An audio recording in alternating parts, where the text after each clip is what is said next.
বালাগঞ্জের আদি নাম ছিল কুশিয়ারকুল, যা এখানকার প্রধান নদী কুশিয়ারার পাড়ে অবস্থিত ছিল বলে হয়েছিল।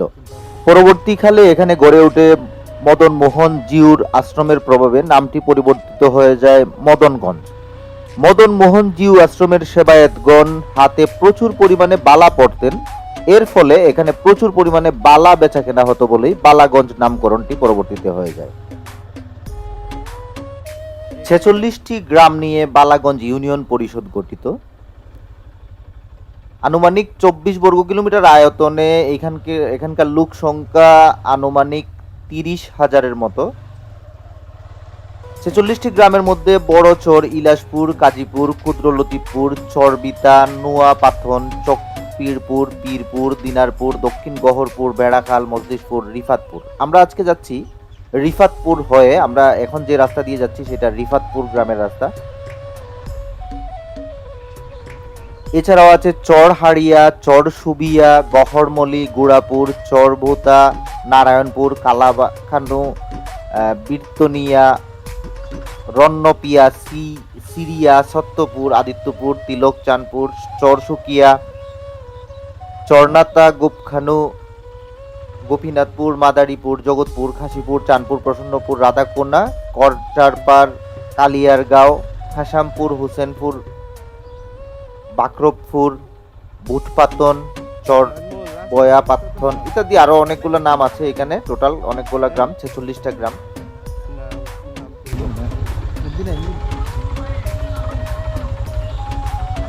রিফাতপুর গ্রামের রাস্তার অবস্থা কিন্তু ভালো না, এরকম কাদা কাদা রাস্তা। এই রাস্তাটা কেন এখনো সংস্কার হয়নি বুঝতে পারতেছি না। কাজ চলতেছিল মনে হয়, বর্ষার জন্য থেমে আছে।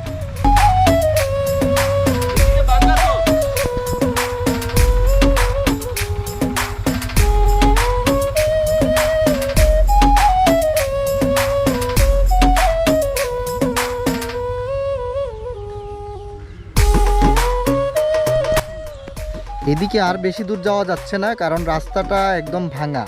তো এখানে ওই পাশে একটা নদী ছিল, ওই নদীতে আমরা যেতে চাচ্ছিলাম, কিন্তু নদীতে যেতে পারবো কিনা বুঝতে পারতেছি না। দেখি কত দূর আগানো যায়। এখানে আবার কাদা আছে, আবার ওই পাশে আবার ভালো আছে। ওই যে ওই পাশে ভালো আছে, যে এই পাশটা আবার ভালো। রিফাতপুর গ্রামে আইসা এই গ্রামের যে চারপাশে হাওর থেকে পানি আসছে, বাট ওই রকম বেশি পানিও না আবার কমও না। নৌকা চলবে, আবার এমনিতেও নর্মালি যে ঘাস লতা পাতা এগুলো দেখা যাচ্ছে। হ্যাঁ, অনেক চমৎকার বললে কম বলা হবে আর কি, এত সুন্দর। হ্যাঁ, আমাদের দেশের যে ছোট ছোট যে গ্রামগুলো আছে শহরতলির পাশে কিংবা শহরের কাছাকাছি, যে আবার পিচ রাস্তা, এখানে আবার পিচ রাস্তা, সুন্দর। একটা বট গাছ আছে, এই যে বট গাছটা মাথা উঁচু করে দাঁড়িয়ে আছে। বেশি বড় বট গাছ না, মাঝারি সাইজের একটা বট গাছ। বর্তমান বালাগঞ্জ, ফেঞ্চুগঞ্জ এবং রাজনগর উপজেলা নিয়ে 1882 সালে বালাগঞ্জ থানা গঠিত হয়। 1922 সালে বর্তমান বালাগঞ্জ উপজেলা এলাকা নিয়ে বালাগঞ্জ থানা পুনর্গঠিত হয়। পরবর্তীকালে 7 নভেম্বর 1982 খ্রিস্টাব্দ বালাগঞ্জ থানা আপগ্রেডেড হয়ে বালাগঞ্জ উপজেলায় রূপান্তরিত হয়। মুক্তিযুদ্ধ চলাকালীন সময়ে 6 মে 1971 সালে পাক বাহিনী ইলাসপুরে গণহত্যা চালায় এবং আদিত্যপুরে 36 জনকে হত্যা করে। শেরপুর ও সাদিপুরে বড় ধরনের যুদ্ধ সংঘটিত হয়, পাক বাহিনী পরাজিত হয়। সবগুলো রাস্তা, এরপরে আশপাশের যে প্রকৃতি একদম শীতল, ঠান্ডা, খুবই ঠান্ডা, মজাদার, টেস্টি। এই দেখেন কি সুন্দর ছায়া ঘেরা রাস্তা। এরকম সুন্দর রাস্তায় মানে ঘুরছেন? এমন তো হইতে পারে আপনি যে দেখতেছেন আপনার গ্রামে এটা। এই দেখেন এখানে একটা পুকুর আছে, এটা হচ্ছে একটা সেরকম মৎস্য খামার। এখানে মাছ চাষ করা হচ্ছে। এই যে প্রচুর পরিমাণে মাছ আছে, এই যে মাছগুলো খাবি যাচ্ছে এখানে।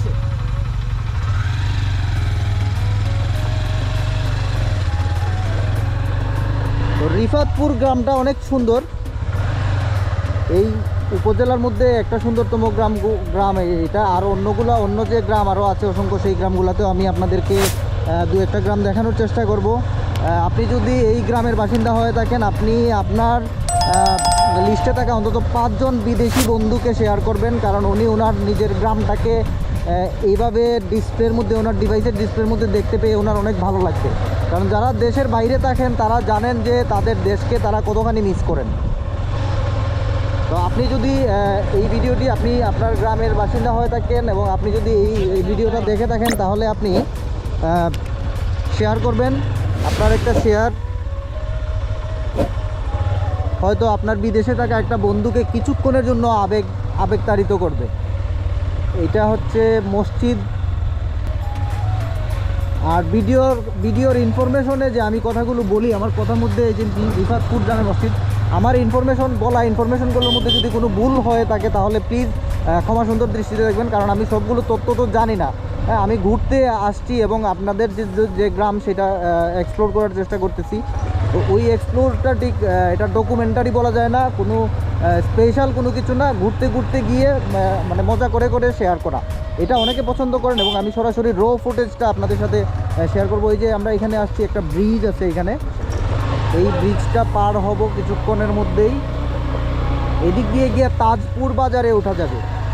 তাজপুর বাজারে আমি আরও বেশ কিছুদিন আগে এদিকে এসেছিলাম। এখানে হচ্ছে ইউরো বাংলা গ্রুপের চেয়ারম্যানের একটা খামার আছে ওইদিকে পেছনে। তো ওই খামারে আমরা গেছিলাম হচ্ছে ওনার আম এবং ফিশারিজ এবং বিভিন্ন ধরনের, যে ময়ূর পাখির ছবি দিছিলাম, ভিডিও দিছিলাম, মনে আছে আপনাদের? এই যে এটাই কিন্তু এইখানেই।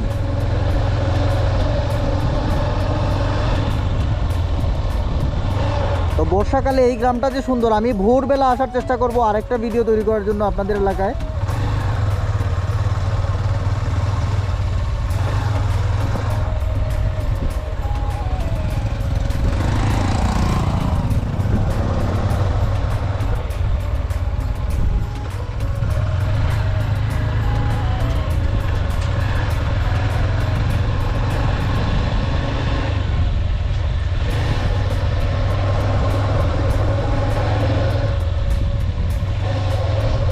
এখানে একটা বিষয় দেখলাম হচ্ছে প্রতিটা বাড়ি কিন্তু একদম পাকা, চারপাশে দেয়াল টেয়াল ঘেরা, কোনো মানে বোঝাই যায় যে রিচেস্ট এরিয়া।